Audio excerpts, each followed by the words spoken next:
Alors, cette semaine, la Sidra Matot, on va parler du sujet qui est au début de la Sidra.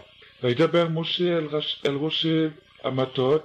Moshe, il a dit au chef de chaque drapeau, chaque tribu, il venait Israël, des enfants d'Israël, les morts, pour dire Zé Adavar Asher Tziva Hashem. Voici la chose que Hashem a commandée.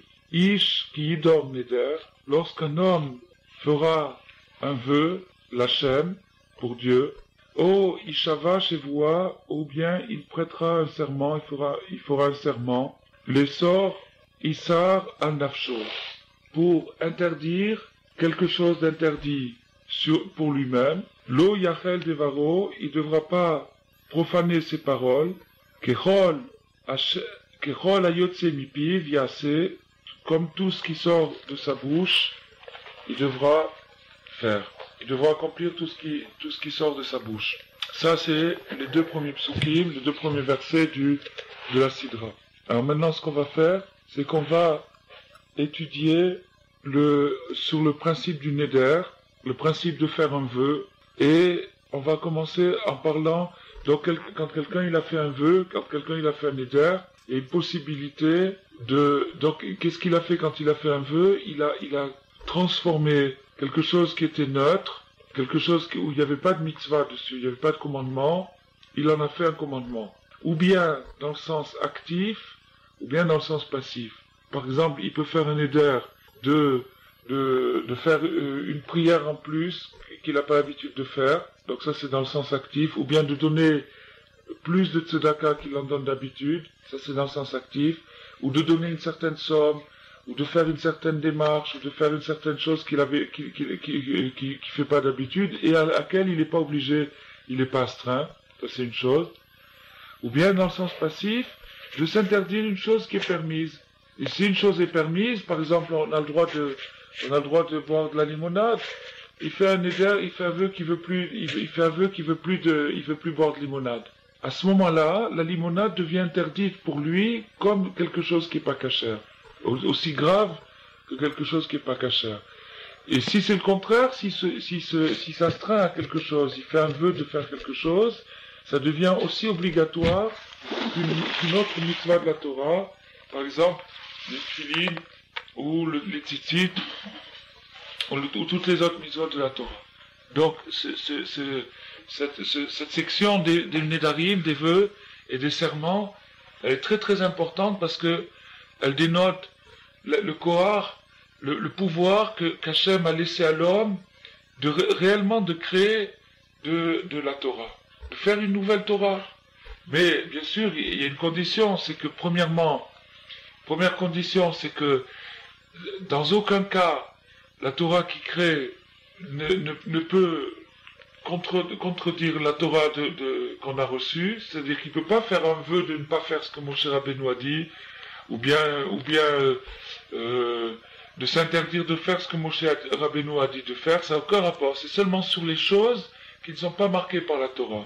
Et même par exemple, quand il fait un vœu, si quelqu'un il fait un vœu de mettre les tefilines, il n'a rien dit du tout, parce que ce vœu de mettre les tefilines, tout le peuple juif l'a fait au Mont Sinaï. Puisque Nishba Veomed, au Mont Sinaï, tout le peuple juif a accepté la Torah sous forme d'un serment.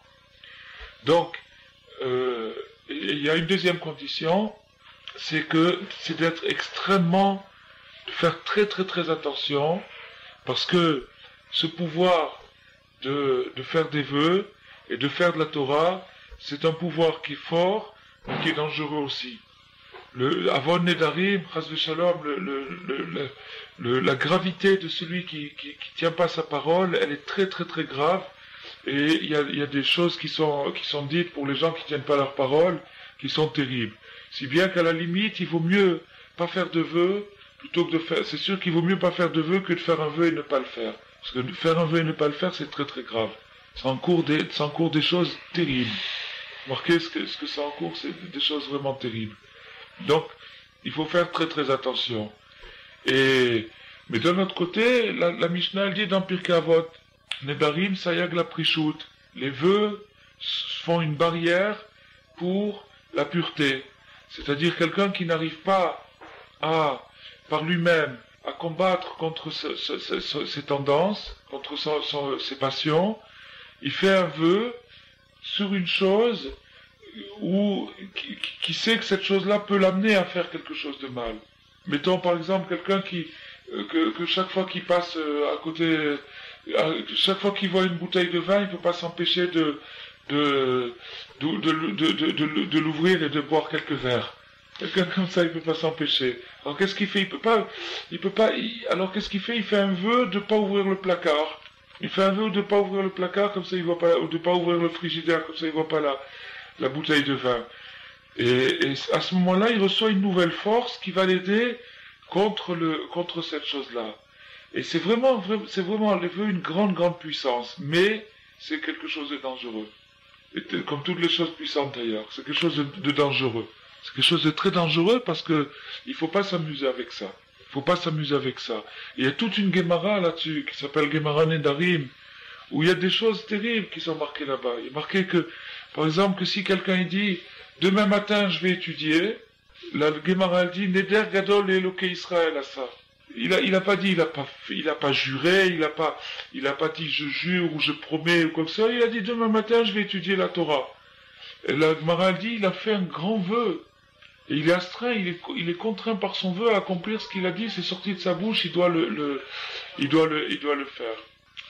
Et Rabbi Nathan explique dans une autre halakha que ce pouvoir qu'Hachem a donné de créer une nouvelle Torah, c'est-à-dire que maintenant quand il dit demain matin je vais étudier, alors que d'habitude il va travailler, il dit demain matin je vais étudier, donc il a fait de cette matinée une nouvelle Torah. Il a créé une nouvelle Torah, il s'est créé un engagement, une obligation sur cette matinée-là.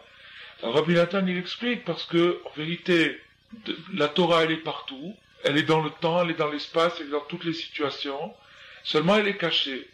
Et faire un vœu, c'est révéler la Torah qui est cachée, là où elle est cachée, et la faire apparaître et faire maintenant une nouvelle mitzvah, une nouvelle obligation. Donc maintenant ce qu'on va étudier aujourd'hui, c'est que lorsqu'une personne a fait un vœu, elle est donc maintenant coincée par son vœu, il y a une possibilité de sortir de ce vœu. Ça s'appelle Atarat Nedarim. C'est-à-dire qu'on peut délier le serment, on peut délier le vœu. On peut détacher, il est attaché, on peut le détacher. Comment?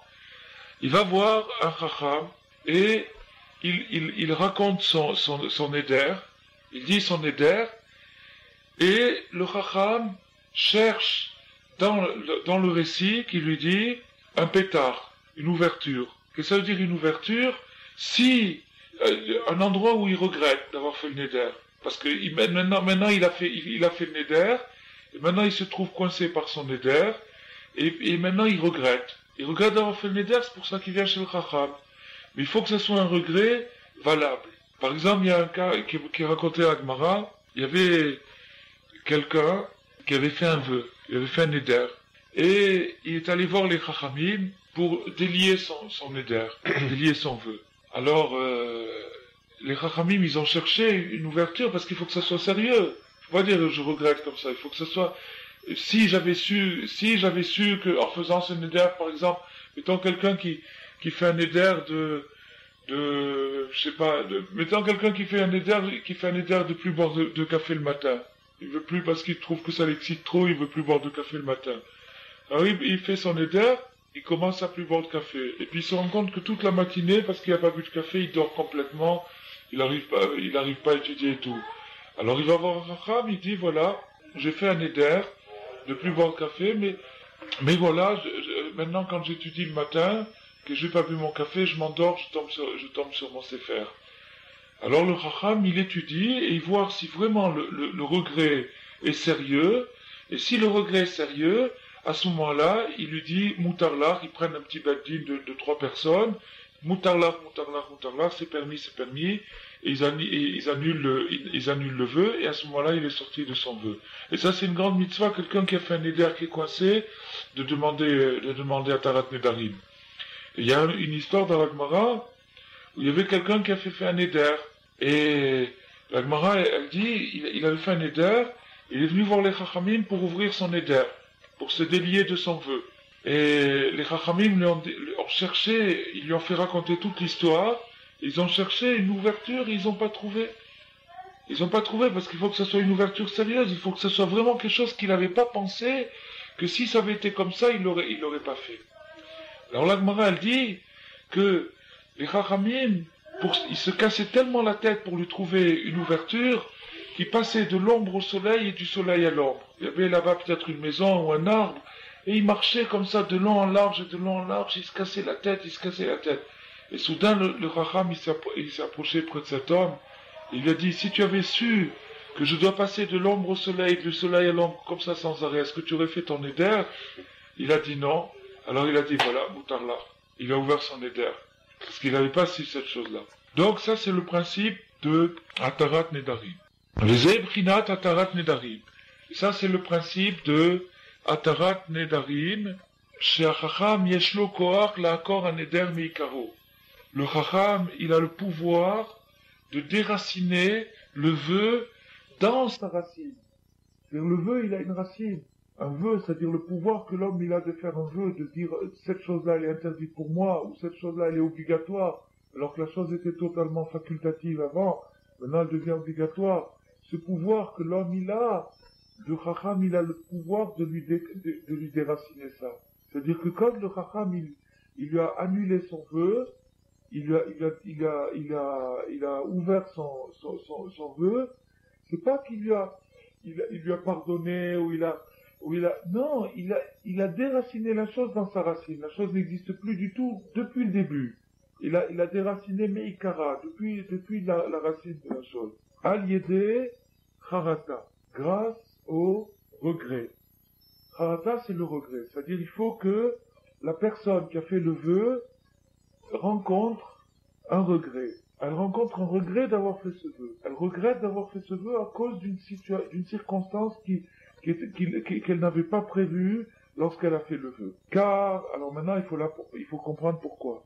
Car akoar shel kol adam indor neder, le pouvoir que tout homme a de faire un vœu, c'est-à-dire de faire un vœu, il peut dire n'importe quoi, mais il a le pouvoir de faire un vœu, velasot l'atzmo Torah, et de se faire vraiment une Torah. Quelqu'un qui, par exemple, qui serait maniaque, il pourrait s'inventer des mitzvot toute la journée, des nouvelles mitzvot, de marcher sur des petits morceaux de bois, de ramasser des trucs, il pourrait s'inventer de se faire toute une nouvelle Torah. C'est un pouvoir qui a été donné par Hachem. Mikol davar chol shirotse, de toutes les choses profanes, c'est-à-dire les choses neutres, qui sont pas dans le cadre de la Torah, il peut faire ça avec ça une nouvelle Torah. Ou al-yede koach achacham ha'emet shezoche le'elu ha'makifim anal kimova betorah anal.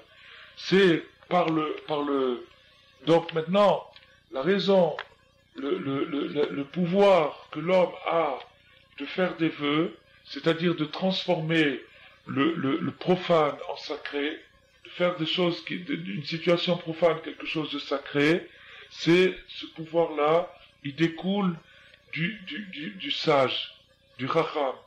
Et donc maintenant on comprend très bien pourquoi tout à l'heure quand on a lu les 2 premiers versets de la Sidra, lorsque cette mitzvah des vœux, des Nedarim a été donnée au clan d'Israël, elle rochait Matot. Elle a été donnée, d'abord Hachem a fait une introduction que Moshe parle aux chefs des tribus. Les chefs des tribus, ils représentent les tzadikim. Ils représentent les tzadikim. Donc, pour nous indiquer quoi? Pour nous indiquer que tout ce qui va suivre, c'est-à-dire toute la paracha des Nedarim, découle et dépend des tzadikim. C'est par les tzadikim qu'on a la force de transformer le rôle en Kodesh, de transformer ce qui est profane en sacré. Parce que le Chacham qui arrive à se dépasser et à arriver, maintenant, bon, il y a dans ce qu'on comprend, ce qui s'appelle Makif et Pnimi, extérieur, intérieur. Lorsqu'on a compris une chose, elle s'appelle Pnimi. Lorsqu'on a appris une chose, elle s'appelle Pnimi, c'est-à-dire elle est intérieure. Et lorsqu'on n'a pas encore compris une chose, ça s'appelle Makif, c'est-à-dire extérieur. Makif, c'est-à-dire qui est autour, qui est extérieur. Donc maintenant, chaque personne a un degré Pnimi, un degré intérieur, c'est-à-dire tout ce qu'il a compris, Et un degré makif, tout ce qu'il n'a pas encore compris. Et maintenant, il y a un makif, et il y a un makif du makif, et un makif du makif, et un makif du makif jusqu'à l'infini. Mais il y a une limite humaine, et la limite humaine, c'est le maximum qu'un homme peut aller et peut intérioriser, rentrer en lui de compréhension. Ça s'appelle la limite humaine. C'est ce qu'on avait étudié à la Brit Mila du petit Ben Lolo. On avait étudié ce Inyan-là, que la limite de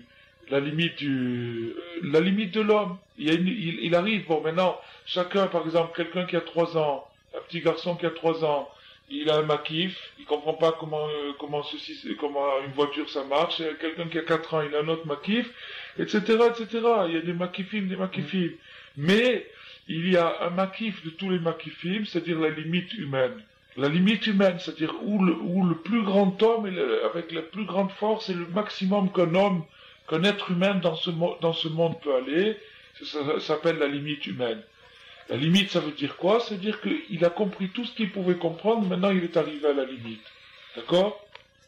Alors le Chacham de la génération, ça dit que la génération, lui, puisqu'il est le Chacham de la génération, ça veut dire quoi?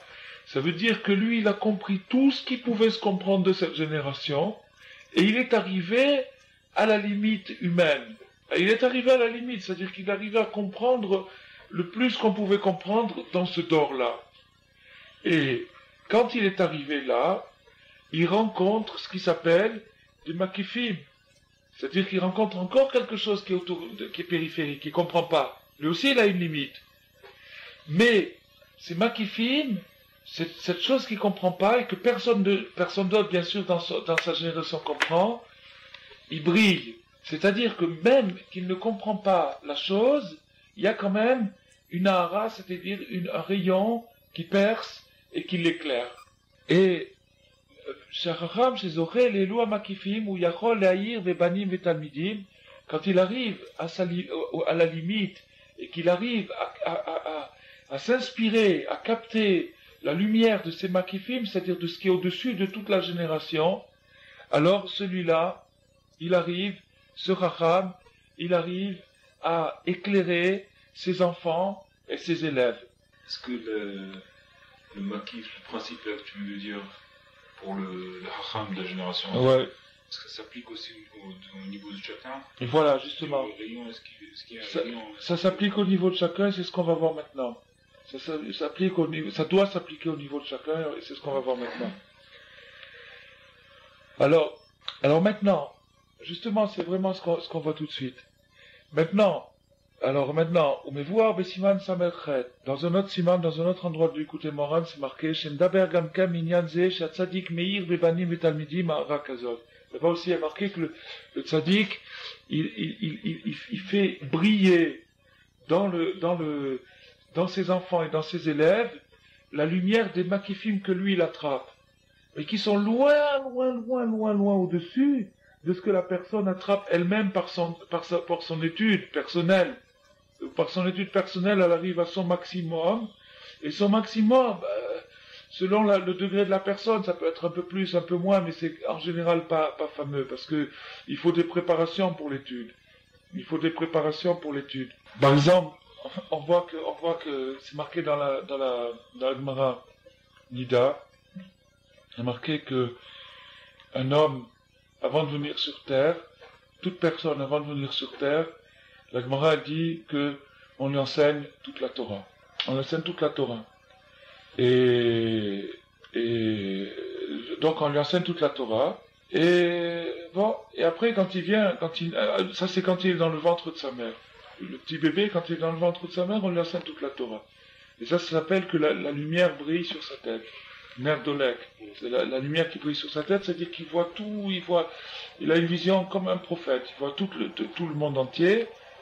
Et quand il arrive dans ce monde, c'est-à-dire à la naissance, il est frappé sur sa bouche, sur la lèvre supérieure, la petite fente qu'il y a entre le nez et la lèvre supérieure, c'est le cou du malard, c'est un ange qui frappe sur sa lèvre, et qui lui fait oublier tout ce qu'il a appris. Il lui fait oublier tout ce qu'il a appris. Et après, il arrive dans ce monde, il a tout oublié. Il a tout oublié. Alors maintenant, il y a une question, pourquoi lui avoir appris? Et pourquoi lui avoir appris? Si c'est pour oublier. Alors, de deux choses, ou bien c'est d'apprendre qu'il faut, alors pourquoi lui faire oublier? Et si c'est d'oublier qu'il faut, alors pourquoi réapprendre? Pourquoi l'envoyer à l'école pour qu'il réapprenne? La raison c'est comme ça. C'est que, ce qu'on lui fait apprendre, Rabbeinu il explique, il donne une Torah Nifla là-dessus. Et en vérité, ce qu'on lui fait apprendre, on ne fait pas apprendre à tout le monde la même chose. On ne fait pas apprendre à tout le monde la même chose. Ce qu'on lui fait apprendre, c'est à lui personnellement, qu'est-ce qui va arranger dans ce monde? Qu'est-ce qui va arranger dans ce monde? Pourquoi? C'est comme par exemple un parachutiste, il monte dans un avion, et on lui dit, voilà, on va te parachuter au-dessus d'un pont, il faudra que tu mettes une bombe sous le pont, que tu fasses ça c'est ta mission. Ça c'est ta mission. On lui dit, avant de le lâcher, on lui dit ça. Et après, go, on le pousse de l'avion, il saute et il sait qu'est-ce qu'il va faire. On prend pas un parachute, on le saute, on lui dit débrouille-toi, on te dit pas ce que tu dois faire. Alors donc, avant d'envoyer un homme sur terre, avant d'envoyer une personne sur terre, on lui dit qu'est-ce qu'il doit faire. On lui dit qu'est-ce qu'il doit faire, et ça c'est sa mission. Alors, c'est sa mission. Bon, et quand il arrive sur terre, il oublie sa mission. Il oublie qu'est-ce qu'il est venu faire. Alors, qu'est-ce que c'est le sens de l'étude de la Torah? Le sens de l'étude de la Torah, c'est de chercher et de redécouvrir petit à petit tout ce qu'il a appris avant. De redécouvrir, de réattacher tout ce qu'il apprend avec ce qu'il a appris avant. Et s'il arrive à faire ça, alors à ce moment-là, il trouve sa mission. Il retrouve sa mission. Mais pourquoi? Alors maintenant la question, pourquoi lui avoir fait oublier? Parce que de cette façon-là, il a un mérite. Par le fait qu'il a oublié, il a un mérite. Et ce mérite fait que s'il trouve et qu'il accomplit sa mission, il aura une récompense pour avoir accompli sa mission. Alors que normalement, quand on fait un travail, qu'on est payé pour ça, on ne reçoit pas une récompense spéciale. Mais puisqu'il a eu un mérite, puisqu'il avait oublié qu'il a eu un mérite, alors c'est de là que vient sa récompense. Maintenant, pourquoi lui avoir appris avant? Lui avoir appris avant, parce que si on ne lui avait pas appris avant, il pourrait jamais s'en rappeler. Il pourrait jamais se retrouver quoi que ce soit. Il reste quelque chose de ce qu'il a appris, malgré qu'on a oublié, il reste quelque chose dans la Neshama, il reste une marque. Il reste une marque. Alors maintenant, la chose, la Brit Mila, quand on fait la Brit Mila à un petit garçon, ça représente le Gilou, on découvre la Nekuda. C'est-à-dire la recherche, le premier point, allez, on commence maintenant à chercher ta mission. C'est le fait de redécouvrir la Torah qui a été oubliée, il y a 8 jours seulement. Et 8 jours avant que le petit bébé il est né, il y a 8 jours, et déjà en 8 jours il a déjà oublié beaucoup de choses. Et maintenant on recommence à lui faire découvrir. Seulement, pourquoi, alors voilà, le problème c'est comme ça. Ce qu'un petit garçon, il souffre quand on fait la Brit Mila, personne ne peut s'imaginer. Seulement quelqu'un peut s'imaginer si quelqu'un il le faisait âgé et sans anesthésie. Il pourrait s'imaginer ce que c'est. Rabbi Nathan il dit que pour devenir un tzaddik, il faut souffrir autant qu'un petit garçon pour la Brit Mila. Parce que le lien de la Brit Mila, c'est le lien de tzaddik qui est sur de l'âme, c'est le lien de tzaddik. Et donc maintenant, pour arriver à la pureté, il faut passer par autant de souffrances que le petit garçon pour la Brit Mila. C'est-à-dire que c'est le premier symbole qu'on nous fait voir dans la vie, c'est que si tu veux découvrir le tzaddik, si tu veux découvrir la Nekuda, si tu veux te rappeler de ce qu'on t'a appris quand tu étais dans le ventre de ta mère, il faut la même souffrance, il faut couper cette or-là. Il faut couper ce qui cache la Nekuda, et donc il faut endurer, il faut passer par les mêmes souffrances que le petit garçon quand il fait la Brit Mila. Alors maintenant, c'est pas tout le monde qui est prêt à recevoir ces souffrances-là, c'est pas tout le monde qui est prêt à passer par ce supplice, c'est vraiment un supplice. Alors, puisque tout le monde n'y arrive pas, la réponse c'est quoi? Le tzaddik. C'est-à-dire qu'au moins, si toi tu n'arrives pas à supporter ces souffrances-là pour te purifier, alors au moins écoute ce que celui qui est passé par là, il te dit pour te purifier. Et à ce moment-là, c'est marqué dans Écoutez Moran que maintenant quelqu'un, la personne, Par exemple, il y a marqué dans Mesilat Yesharim, les premières lignes de Mesilat Yesharim. Dans Mesilat Yesharim, il dit Yesod Avoda. Non, attends. Yesod, voilà, Yesod HaChassidut, Veshoresh Avoda Atmima, ou Sheitbarer Etzel Adam Machovato Beolamo. Il dit là-bas la première phrase que la base de la piété est la racine du service d'Hachem, c'est-à-dire que la base sur laquelle tout se construit, c'est de savoir qu'est-ce qu'on est venu faire sur terre. Tu te rends compte ce que ça veut dire cette phrase-là? C'est-à-dire que si tu sais pas ce que tu es venu faire sur terre, alors tu peux rien bâtir. Tu peux rien bâtir. Mais maintenant, sur cette rova, cette obligation, ce devoir que la personne est venue faire sur terre, il y a d'une manière générale, c'est-à-dire chaque juif, il sait qu'il est venu pour faire la Torah et les mitzvot d'une manière générale, et d'une manière particulière, ce que chacun est venu pour réparer. Ce que chacun est venu pour réparer. Chacun est venu pour réparer quelque chose de spécial. Il y en a un, c'est pour la mitzvah de Mezouza, l'autre c'est pour ceci. À part le reste qu'il doit faire, il y a un point spécial qu'il doit réparer. Comment il peut le savoir? Alors le Rabbeinu, il dit dans l'écoute Moharan, il dit que le tzaddik, il va partout et il ramasse les avédot. Les avédot, c'est-à-dire les choses perdues. Et Rabbeinu, il dit Aveda, la chose shikra. Les choses perdues, c'est-à-dire les choses oubliées. C'est-à-dire que tout ce que les gens ont oublié, qu'est-ce qu'ils ont oublié? Ils ont oublié qu'est-ce qu'ils sont venus faire là. Ils ont oublié qu'est-ce qu'ils sont venus faire sur terre. Alors qu'est-ce qu'il fait le tzaddik? D'abord le tzaddik, il ramasse toutes ses avédot à lui. Il ramasse tout ce qu'il a oublié lui-même. Et il arrive à la mémoire la mémoire d'avant la naissance. Il arrive à la mémoire d'avant la naissance. Des makifim. Et comme les 7 mendiants, le mendiant aveugle. Et quand il arrive à la mémoire d'avant la naissance, après il commence à ramasser la mémoire des autres. C'est-à-dire les avédot, les shikrot que les gens ont oublié, c'est-à-dire leur mission. Et donc maintenant les avédot, c'est-à-dire la mission de chacun, elle se retrouve où? Elle se retrouve chez le tzaddik. Donc maintenant, quand quelqu'un il a perdu sa aveda, il cherche. Alors maintenant, il y a marqué dans la Torah, à propos il y a tout un chapitre dans la Torah sur les avédot, sur les choses qui ont été perdues. Et il est marqué là-bas, Ad derosh achicha, que celui qui a trouvé un objet qui a été perdu, il le conserve chez lui jusqu'à ce que son frère vienne le réclamer. Jusqu'à ce que son frère vienne le réclamer. Ad derosh achicha, jusqu'à ce que ton frère vienne le réclamer. Mais les Chachamim, ils ont expliqué, ils ont trouvé dans Ad derosh achicha une indication supplémentaire. Ad derosh achicha, ça veut dire jusqu'à ce que toi, tu fasses une enquête sur ton frère. Sur quel frère? Celui qui vient réclamer. Qu'est-ce que ça veut dire une enquête? Ça veut dire regarde s'il est honnête.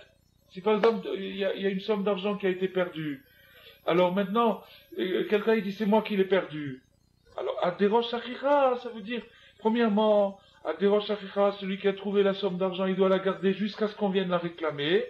Et deuxièmement, ça veut dire Ad-Derosh Achicha, ça veut dire qu'il doit faire une enquête sur celui qui vient réclamer et lui demander des simanim. Pour voir si c'est pas un roublard qui vient essayer de prendre l'argent. D'accord?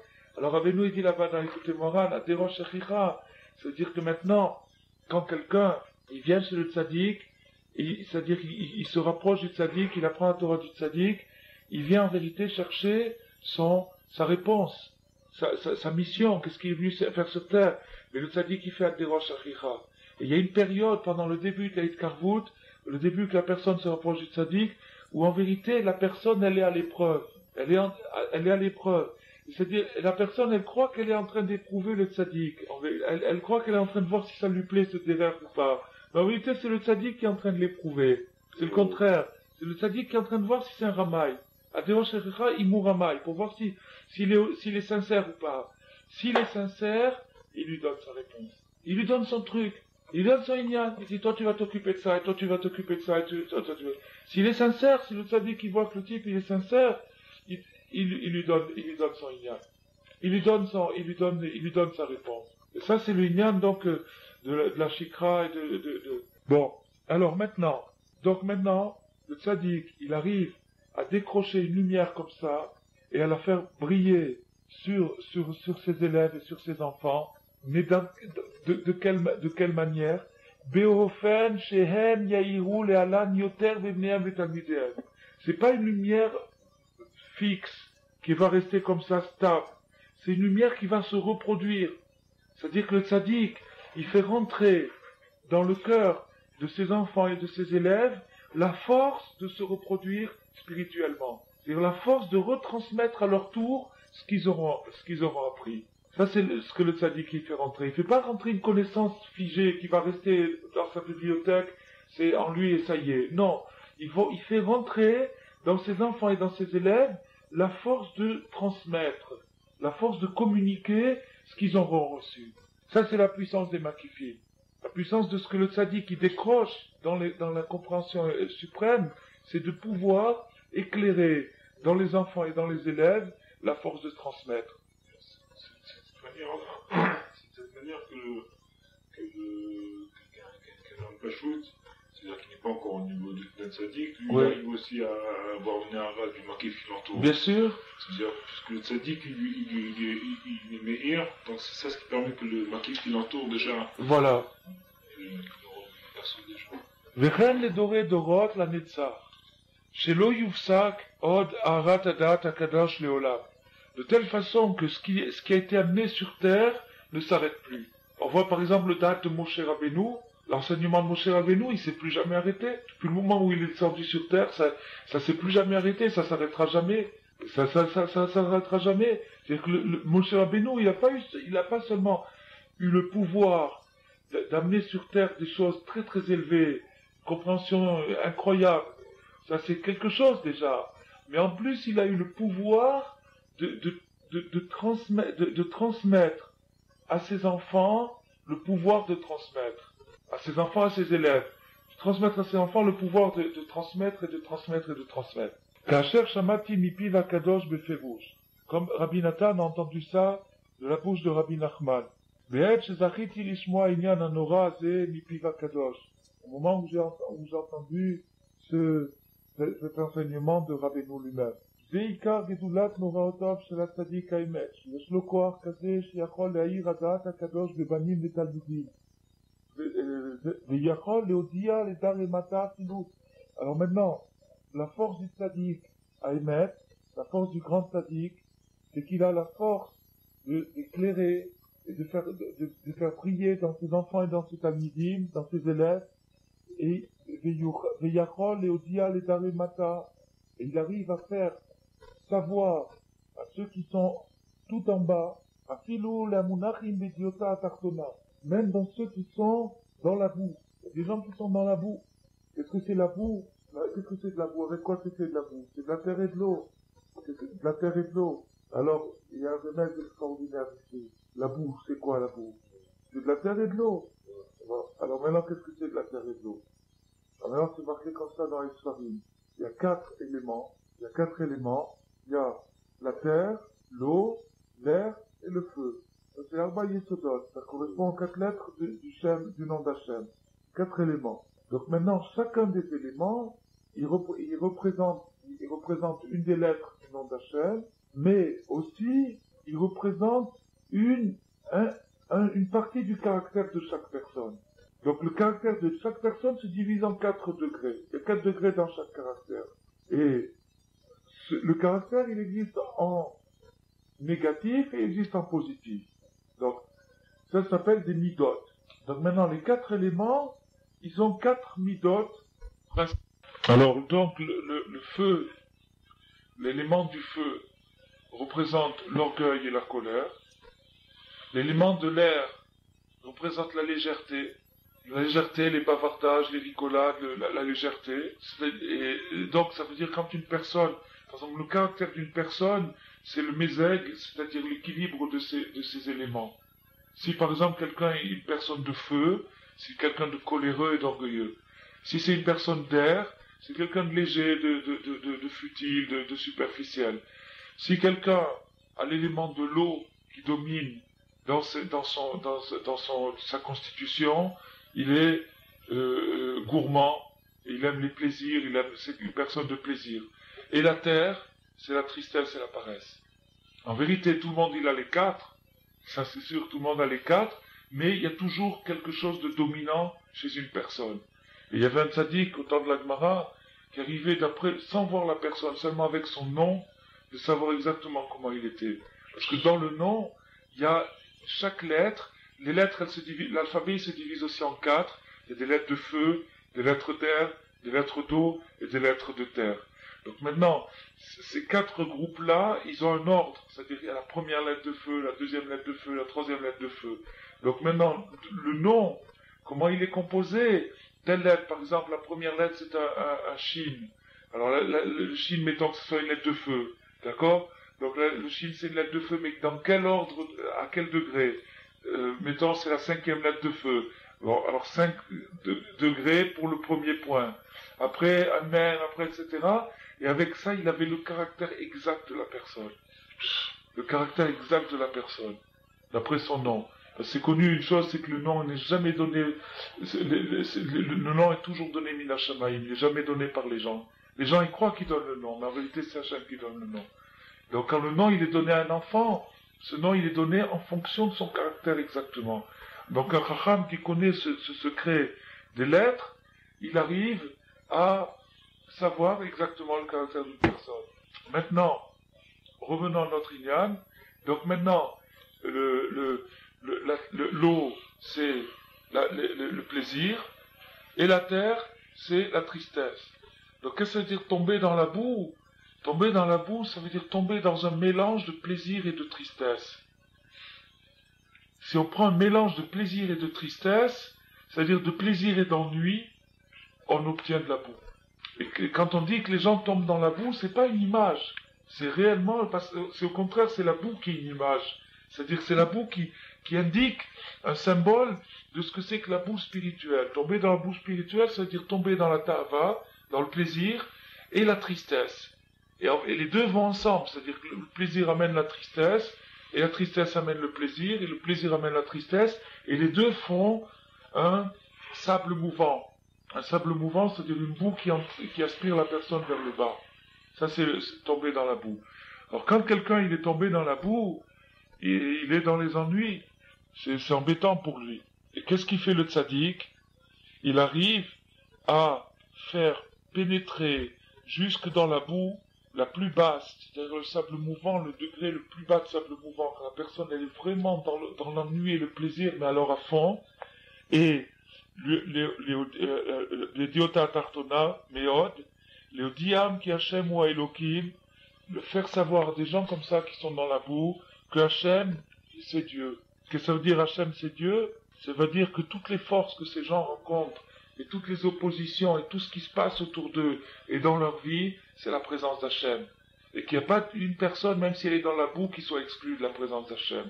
Que même la boue elle-même, c'est un habit, un revêtement pour la présence d'Hachem. Et que là-bas aussi, ils peuvent trouver des moyens de s'en sortir, dans la boue elle-même. Ils peuvent trouver des indications comment s'en sortir. L'Aïr Bahem Adat Akadosh Azeh, ou Leotiam Miavonot Alide Shemigale Lahem Kimelo Cholaretz Kevodo. Et le tzaddik, il arrive à nous faire sortir de nos péchés, il arrive à nous faire sortir de nos fautes, pas en nous tapant sur la tête, et pas en nous faisant de la morale, et pas en nous disant comment tu es sale, comment tu es répugnant, comment tu es dans ta boue, etc. Au contraire, en nous disant Kimelo Cholaretz Kevodo.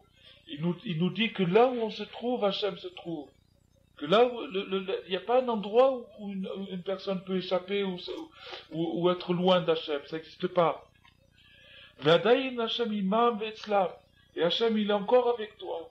Il est près de toi, il est avec toi, il est chez toi. Il est en toi. Ki en shum yush ba'olam klal. Parce qu'il n'y a pas de découragement, il n'y a pas de situation désespérée, il n'y a pas un endroit où une personne peut dire, ça y est, maintenant j'ai dépassé toutes les bornes, et je suis dans une boue où on peut plus en ressortir. Ça n'existe pas. Un choumiouz, il n'y a aucune forme de découragement qui existe, qui soit valable, qui soit valable, c'est-à-dire qui puisse s'expliquer. Qui voit Batorana, ou Béchar Mekomot. Et l'Odaï, chez où Mekim, Meafar Dal, Meashpot Yarim Evion. Et ça suffit pas que le sadique, il fait sortir de la poussière, le pauvre, et des poubelles, il fait sortir le misérable. Evion, qu'est-ce que c'est Evion? Quelle est la différence entre Dal et Evion? Est-ce que Meafar Mekim, Meafar Dal, et Dal c'est un pauvre. Evion c'est aussi un pauvre. Quelle est la différence entre un pauvre et un pauvre? Il y a encore Ani. Dal c'est un pauvre qui était riche une fois. Ni Daldel, c'est-à-dire c'est quelqu'un qui a fait faillite. Donc ça c'est une catégorie. Et lui, du moment que Dal, ça veut dire ça veut dire c'est quelqu'un qui a une irida. C'est-à-dire c'est quelqu'un qui a connu des meilleurs jours, qui a connu des progrès dans la Torah, mais il s'est cassé la figure, il est tombé, il s'appelle un Dal. Et lui, il est tombé dans le hafar, c'est-à-dire dans la tristesse. C'est découragé. C'est découragé. Ou Meashpot, Yarim, Evion, et le Evion, c'est une autre sorte de pauvre. Lui, il est tombé dans les poubelles. Et qu'est-ce que c'est que ce Evion? Evion, c'est la shon Ové. Ové, ça veut dire qu'il désire. Evion, c'est pas qu'il est pauvre, qu'il n'a pas de compte en banque. Il peut avoir 10 milliards sur son compte en banque, mais il en veut encore. Il en veut encore. Alors celui-là, c'est des poubelles qu'il faut le faire sortir. Parce que quelqu'un qui en veut encore, il mange des poubelles. Il mange tout ce qu'il y a dans son frigidaire, après il va manger ce qu'il y a dans la poubelle. Ça, c'est le Evion. C'est-à-dire, c'est quelqu'un qui est insatiable, qui a un appétit comme ça. Et le tzaddik, il arrive à le faire sortir de sa poubelle. Il arrive à le faire sortir de sa poubelle. Il le fait sortir de sa poubelle. Il donne la force de sortir de sa poubelle. Un Evion, c'est quelqu'un qui mange des immondices, des poubelles. Chez Mekim ou Merim, Anemurim, Ayerudim, Meod, Meafar ou Meashpot Mamash. Le tzaddik, il fait sortir des poubelles, il fait sortir de la poussière. Ou Mekitsu Meorerotam Bebrinat Akitsu Veranenu Shochne Afar. Et il les réveille, et il leur dit, réveillez-vous, vous qui dormez dans la poussière. Ou Mechaye Otam, ou Mechazkam, Shelo Itiashu, Militzok, Le Hashem Ilbara. Il leur apprend, il les réveille, et il leur apprend, et il leur dit, vous aussi, vous devez prier. Vous aussi, vous devez crier. C'est pas parce que vous avez fait telle et telle faute il y a 5 minutes que vous devez pas prier. Mais Shumofen, jusqu'à ce qu'il arrive à en faire des balais de chouva, il arrive à en faire des mamash, des tzadikim. Il arrive à en faire des tzadikim par ce chemin-là, par ce moyen-là. Avgam unoten baem koar kazé. Alors maintenant c'est pas suffisant. Ah, il a fait des bons tzadikim, très bien. Bon, il a fait un Mossad avec des tzadikim, il a fait très très bien. Non, c'est pas suffisant. Il leur donne en plus qu'ils a fait sortir de la poubelle et qu'ils a fait sortir de la boue et de la poussière. Koar kazé ou meir baem adat amiti achi eshlem koar leir adat gam beacherim. Le tzaddik, ce qu'il veut, c'est pas seulement les sauver eux, mais qu'eux, ils deviennent un maillon de la chaîne qui va sauver encore d'autres personnes. Il veut pas seulement qu'eux, ils se sauvent et ça y est, moi je suis sauvé, c'est fini, je ferme la porte, au revoir, je m'occupe plus de ce qu'il y a derrière moi.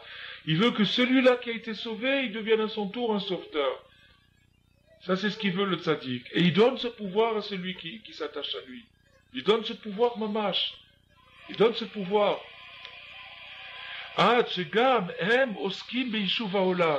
Jusqu'à ce que ces Talmidim s'occupent de réparer le monde. Alors, donc, c'est pas seulement que le tzaddik fait sortir la personne de sa poubelle, mais en plus il lui donne la force de sauver d'autres personnes. עד שיש להם כוח להאיר הדעת גם באחרים, עד שגם הם עוסקים ביישוב העולם, להעמיד בנים ותלמידים, d'élever des enfants et des élèves. וגם הם מקימים ירודים ונופלים מעפר ומאשפות. Et eux, à leur tour, ils vont faire sortir les gens de la boue, et ils vont leur faire tchouva. ומאירים בהם הדעת הקדוש, ils leur font briller ce date. וכן מדור לדור לעולם, et ça c'est un principe perpétuel, de génération en génération pour toujours. Jusqu'à Mashiach, ça va continuer comme ça. Le tzaddik,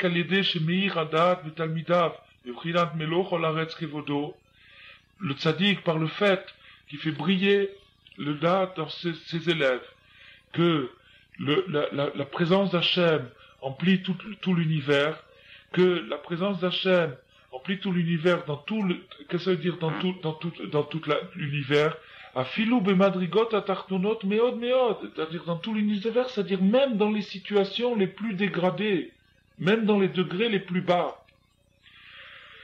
Alideze naase brinat umelo et aretz, umilo et aretz, de cette façon, ils remplissent la terre, c'est-à-dire remplir la terre, ça signifie habiter la terre, c'est-à-dire que la terre soit habitée par des gens qui ont de la conscience, et non pas par des gens qui sont inconscients. C'est-à-dire peupler la terre, ça veut dire peupler la terre de conscience, c'est-à-dire qu'il y ait sur la terre des gens conscients, qu'on dise, tiens, dans tel endroit il y a telle personne, c'est quelqu'un de conscient, quelqu'un de conscient, quelqu'un de conscient, de remplir la terre. Jusqu'à ce que alors donc lui donne la force à ses élèves de faire d'autres élèves à leur tour, et ainsi de suite les élèves d'autres élèves, et que les élèves fassent d'autres élèves, et une fois Rabbeinu, il a eu une conversation avec ses élèves, et il les a traités, il était très très fâché avec eux, il les a traités d'arbres morts. Il a dit, vous êtes des arbres morts. Et yavesh, ça veut dire un arbre mort, ça veut dire un arbre qui donne pas des fruits, un arbre qui donne pas de fruits, parce qu'il a dit parce que vous créez pas des nouveaux élèves. Et ça c'était le désir de Rabbeinu, qu'on crée des nouveaux élèves, que chacun crée des nouveaux élèves.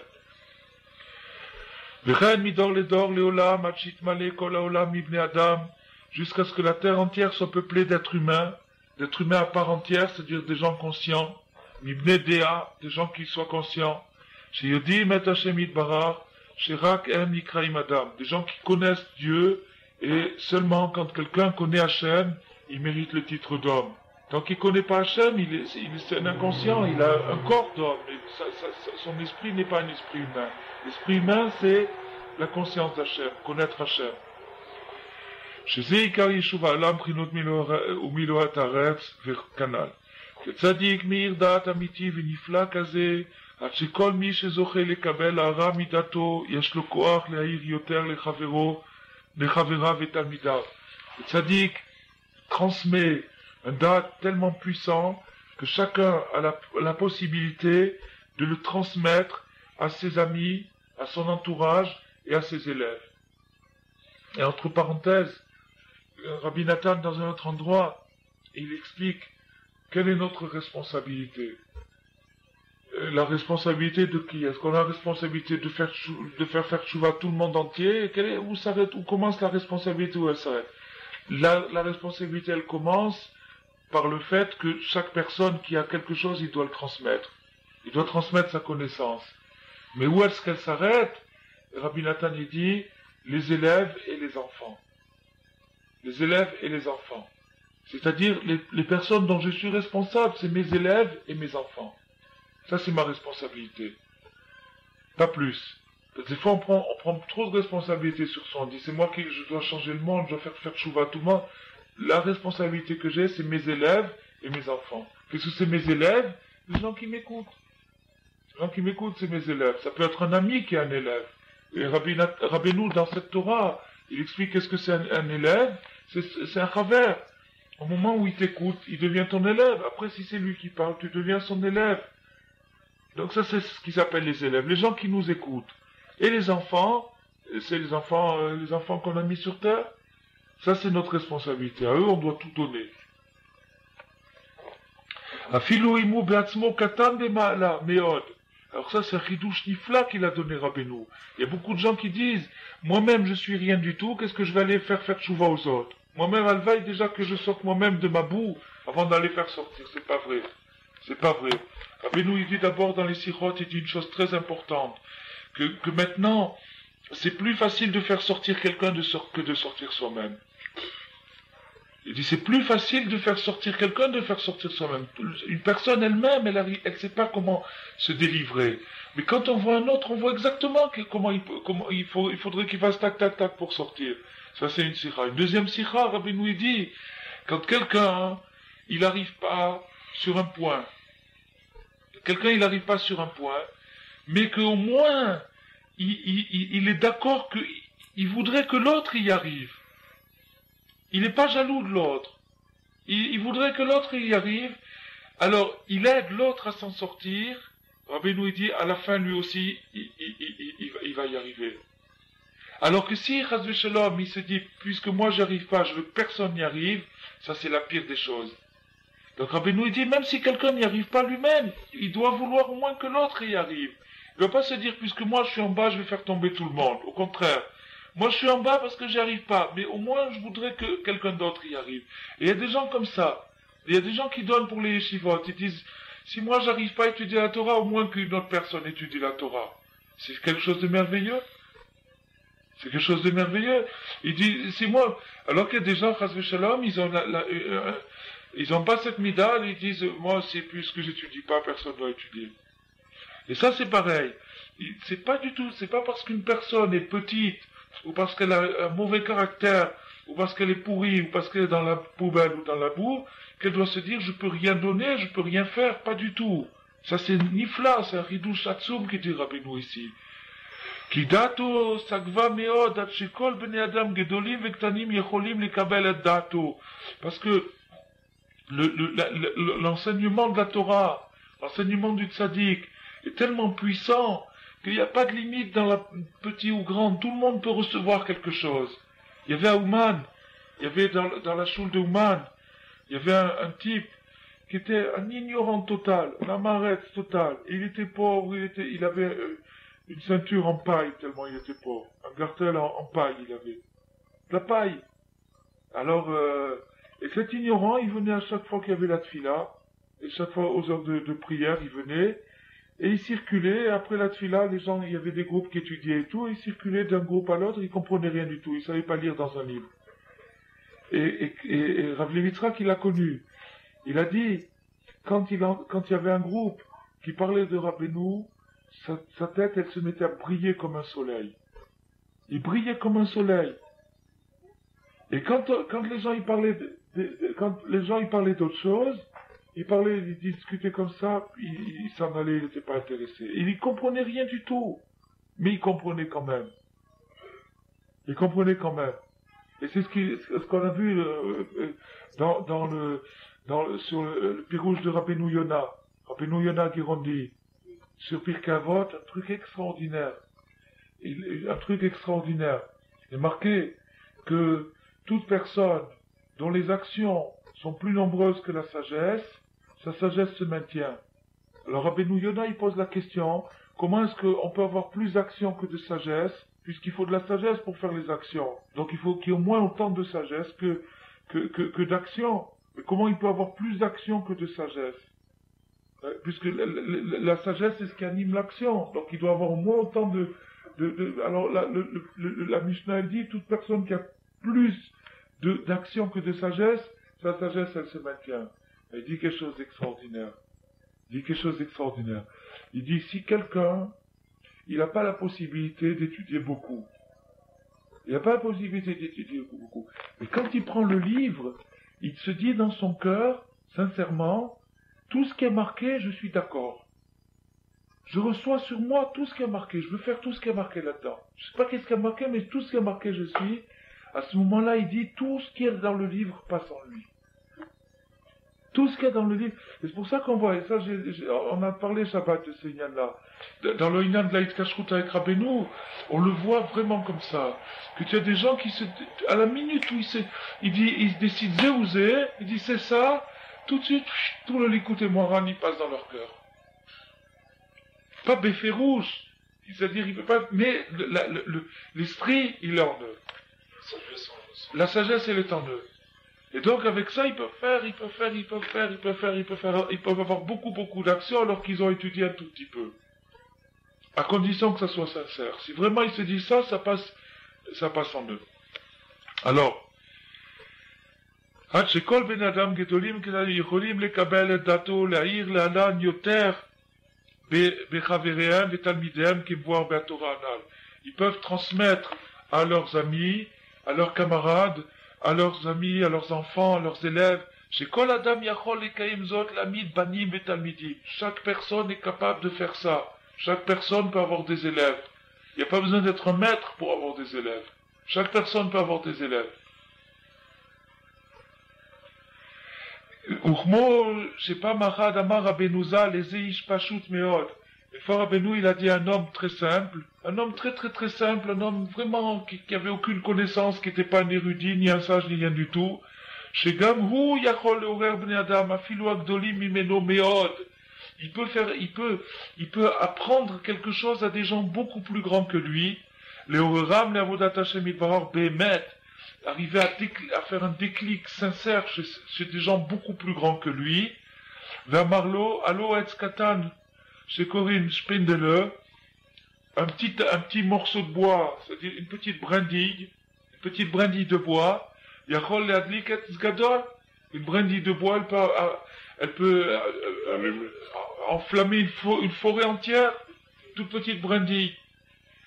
Vechen Amrou Chazal, Ma Etz Katan Madlik Etz Gadol, Aftal Midracham Vechoulé.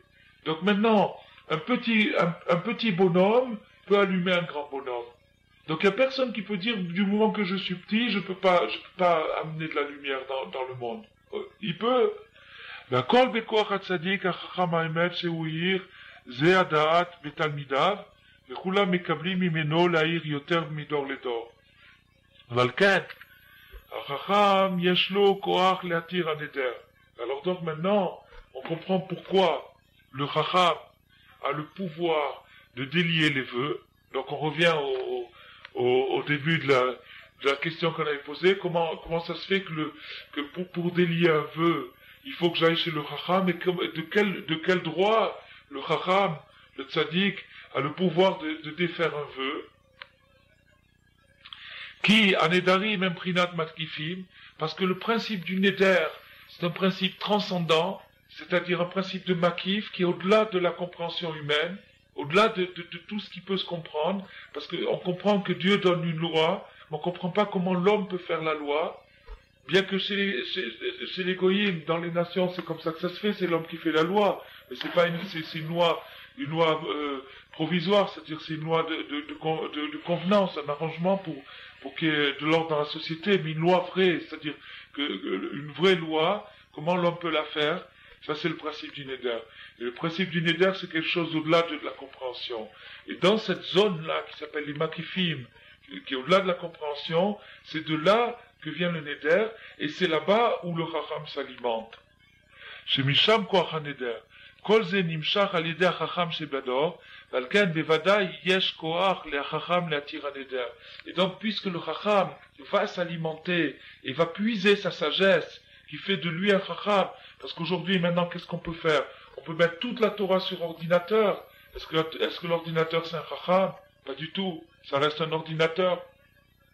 Ça reste un ordinateur. Donc ce qui fait chacham, c'est pas les connaissances qu'il a mis en mémoire. C'est pas ça, sa chorma.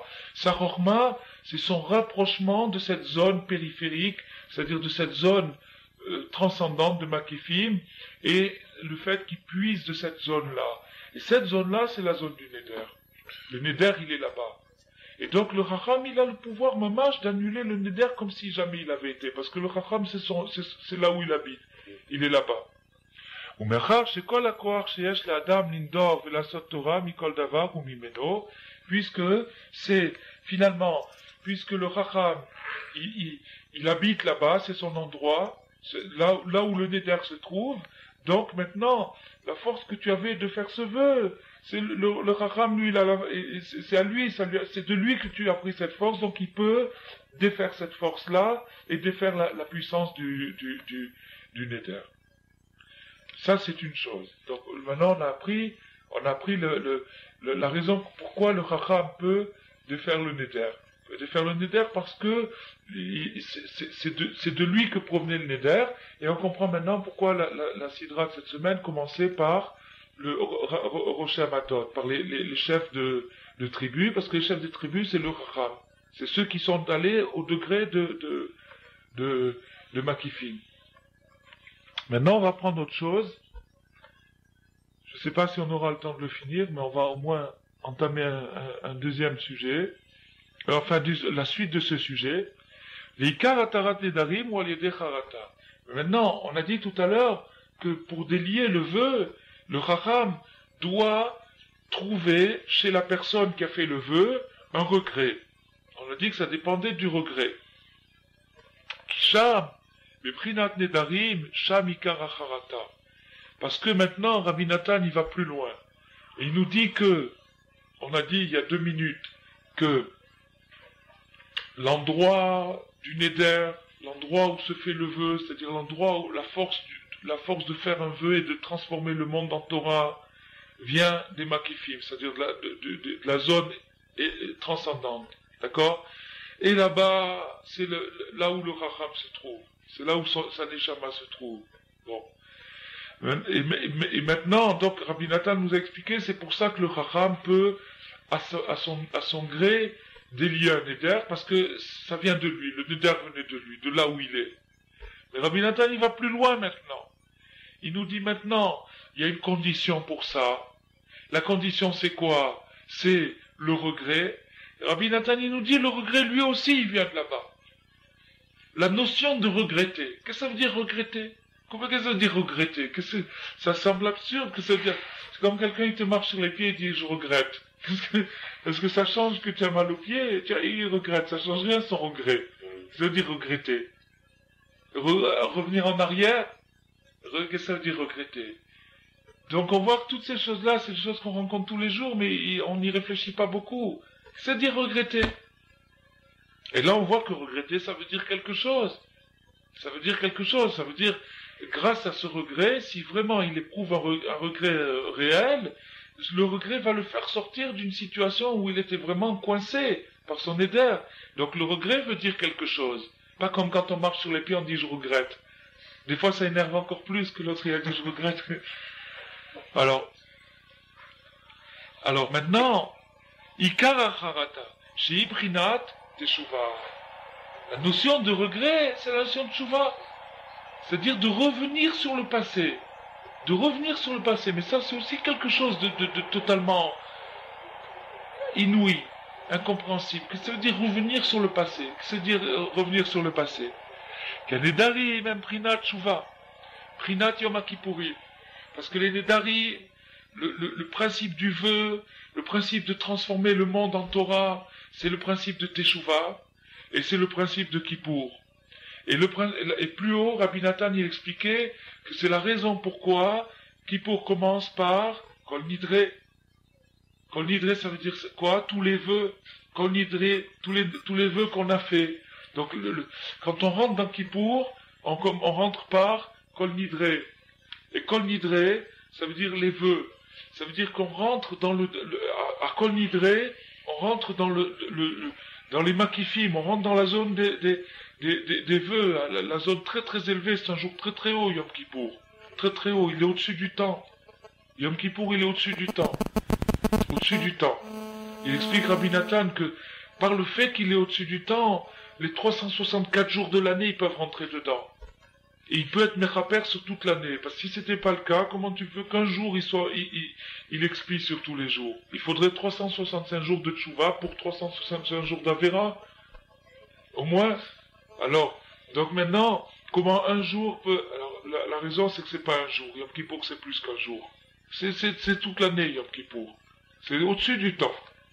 Et au-dessus du temps c'est quoi? Et Makifim.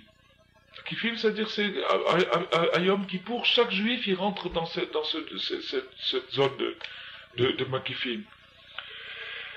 Chez Shah Mikar Acharata, là-bas se trouve le regret. Qui Ikar Atshuva ou Charata. Parce que le principe de la Tshuva, c'est le regret. Le principe de la Tshuva, quand quelqu'un se remet en question, qui dit je vais changer je vais m'améliorer, je vais changer, etc., ça vient du regret, parce qu'il regrette d'avoir fait ce qu'il a fait. Alken, Oskim Beyom Kippourim Be'atarat Nedarim, Kemo Shekatu Bechuleon Icharatna Behon. On dit dans Kol Nidre, de tous les vœux qu'on a fait, on les regrette. On les regrette. Donc ça veut dire quoi? On rentre dans le domaine du regret. Au moment de Kol Nidre, on rentre dans le domaine du regret. On rentre dans la zone du Neder et dans la zone du regret. Qui a lié Atarat Nedarim, a lié Acharata, Mise Yecholim Lavi Motzem Chasde Hashem Adensof Vetachlit. Par cette parachat de cette semaine, ce morceau qu'on apprend sur le vœu, Et ce morceau où on nous apprend que par le regret, on peut délier un vœu, par ça, on apprend l'immense et l'infinie bonté d'Hachem. Ve'en shum yush ba'olam klal. Et ça nous donne une preuve de plus que le désespoir n'existe pas. Si cette notion de regret existe, alors le désespoir n'existe pas, parce qu'on peut toujours regretter. Ki anedarim she'adam noder ve'oser al atzmo, et ze davar, ze ubrinat gavoa meod, she'oleh lemakom aneder, she'ubrinat makifim. Parce que quand une personne interdit quelque chose sur elle-même, ou se fait une nouvelle mitzvah, donc ça veut dire que par ça, il utilisé un pouvoir, il est monté au degré des makifim, she'alideze yachol, lasot l'atzmo midavar chol, Torah, Mahmal she'nedarim makifim, prinat shoresh Torah, prinat tshuva. Parce que les nedarim et les makifim, cette zone-là, c'est justement la racine de la Torah. La Torah aussi, elle a une racine. La Torah, les mitzvot, de mettre les tefillin, de mettre une mezouza, de faire Shabbat, ça aussi une racine. La racine de la Torah et la racine des nedarim, c'est la même racine. C'est ces makifim. Prinat tshuva. Et ça, c'est la tshuva. La tshuva, c'est avant la Torah. Pourquoi la tshuva, c'est avant la Torah? Si la tshuva, c'était pas avant la Torah, il y aurait pas de vie possible. Si Hachem, il avait créé d'abord la Torah, et puis après la tshuva, dès que quelqu'un aurait désobéi à la Torah, il aurait été tué tout de suite. Le regret n'aurait pas existé, ça n'aurait pas été shayar. Il y a une loi, tu désobéis, tu es tué. Tu mérites pas ta vie. Alors que, au contraire, Hachem a d'abord créé un principe qui s'appelle la tshuva, et ensuite il a créé un deuxième principe qui s'appelle la Torah. Si bien que quand quelqu'un il désobéit à la Torah, il s'accroche à un principe plus haut que la Torah elle-même, qui est la tshuva. La tshuva, c'est un principe plus haut. Mais là, il y a quelque chose qu'il faut dire quand même, c'est que la Mishnah dans Yoma, Yoma c'est la Masechet de la tshuva, c'est la Masechet de Yom Kippour, c'est le traité de Yom Kippour. Il y a une Mishnah dans Yoma qui dit à Omer, Arti V'yom Akipurim Meraper. Si personne dit je vais faire des péchés et le jour de Kippour va me pardonner, un Yom Akipurim Meraper. Le jour de Kippour ne l'aide pas. C'est-à-dire tout ça, ça marche quand il n'y a pas un calcul au départ. Et si quelqu'un fait un calcul, alors ça marche plus. Et Rav Levi Yitzhak, il a dit, c'est la même chose. Toute la notion de courage, d'Itraskout, qu'on voit chez Rabbi Nathan. Rabbi Nathan, il a dit, Rabbeinu, son Inyan, c'est Rosh Hashanah, moi, mon Inyan, c'est Yom Kippour. Il a dit comme ça Rabbi Nathan. Donc maintenant, toute la Itraskout, tout le courage qu'on voit chez Rabbi Nathan, c'est la même chose. Si quelqu'un, Chas Shalom, il dit, je vais me laisser aller je vais me laisser aller, et après je ferai mes Shivat Nefesh, ça marche pas. C'est pas honnête. Bon, donc, Tshuva, alors donc ça c'est le shoraj de la Torah, c'est-à-dire la Tshuva. La Tshuva c'est le shoraj de la Torah. Falpi shanedarim imprinat gvoa kolkar, falpi ken yecholim latir aneder al yedei charata. Même que le neder est quelque chose de tellement élevé qui se trouve dans la racine de la racine, malgré ça, le regret est quelque chose d'encore plus fort. C'est-à-dire Hachem, il a créé avant la création du monde, avant la création de la Torah, avant les Nedarim, il a créé le regret. Il a créé la possibilité de regretter. Il a créé ça, c'est une création, la possibilité de regretter. C'est quelque chose c'est une invention, c'est une création. Il a créé cette possibilité. Aliede acharata shemitraratim lifne achacham. Kisham beprinat amakifim prinat shuva, sham uprinat tachlit ayediya asher lo neda. Parce que là-bas, dans ce degré tellement élevé, le Racham, il arrive au sommet de la sagesse, qui est de ne pas savoir. Le sommet de la sagesse, c'est d'arriver à savoir qui sait pas. Ça, c'est le sommet de la sagesse. Tout le monde dit je sais pas, mais en vérité, il pense qu'il sait. Parce que le sommet de la sagesse, c'est de savoir qui sait pas. Il le sait vraiment, qui sait pas. Et ça, c'est le Shoreh. Le Sham Chesed Ad Sof, et là-bas, la bonté est infinie. Ve'yicholim litraret ve'lasot tshuva. Léolam, hier, chez et là-bas, il est possible de faire tchouva et de regretter, quelle que soit la faute qu'on a fait, et quel que soit le mal qu'on ait commis, quels que soient les dégâts qu'on ait fait. Qui bémet tchouva et d'avoir nifla il est mal mi à Torah. Parce que la tchouva c'est quelque chose de merveilleux, d'extraordinaire, au-dessus de la Torah. Au-dessus de la Torah, shibrinat da'at, qui alpi da'at, vasechel en moïl tchouva. Parce que logiquement, la tchouva c'est, comme on dit tout à l'heure, il marche sur ses pieds et je regrette. Ça sert à rien de regretter. Mais ça c'est dans la logique. Il y a quelque chose d'au-dessus de la logique, et là-bas, au contraire, on voit que c'est la tchouva et le chesed qui efface tout.